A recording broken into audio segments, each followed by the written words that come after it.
Nagliwanag ang kalangitan sa pagsabog ng fireworks display sa Engranding Kapuso Countdown to 2026 sa Pasay City. Ilang segundo bago ang taong 2026, ganito ang eksena. Feel na feel ang good vibes dito sa SM Mall of Asia at pasabog ang mga performances ng Sparkle Artists. 5, 4, 3, 2, 1.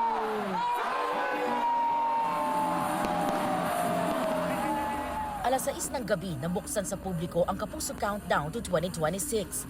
Libo-libo ang mga kapusong matyagang naghintay sa pagpasok ng bagong taon. Kasama nila ang kanilang mga pamilya o barkada. Marami sa kanila dumating ng umaga pa lang. May mga galing pang probinsya at meron din lumipad pa mula sa ibang bansa. 5 ng hapon nandito na kami. Tapos galing pa ng Japan. Diretso na dito, yung bagay nasa sasakyan lang po. Ako naman po, galing akong Quezon Province. Nagbiyahe pa ako ng 12 a.m. Makarating lang ng maagap dito. Galing pa po kami Valenzuela City. So we're just here to have fun. And we're looking forward for our PBB housemates like Mika Salamanca, then Kapuso Star, like River Cruz and Jolie San Jose. Bali 12 p.m. pa po kami dito kanina pa po. And then ang inaabangan namin that supposedly dapat dito is yung ahof. And then yung fireworks din po. Galing pa po ako sa Mandaluyong. Kaninang umaga pa po ako. May dala po akong tarotot pang New Year po.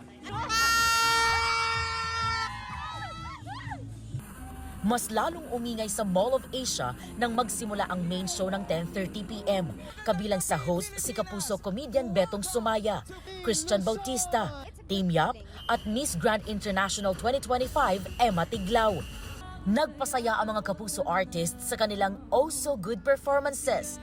Kabilang dyan sina Julian San Jose, River Cruz at ilang PBB batchmates gaya nina Will Ashley, Vince Maristela, Charlie Fleming at AZ Martinez. Inabangan din sa countdown ang performance ng K-pop group na all-time Hall of Famer o AHOF.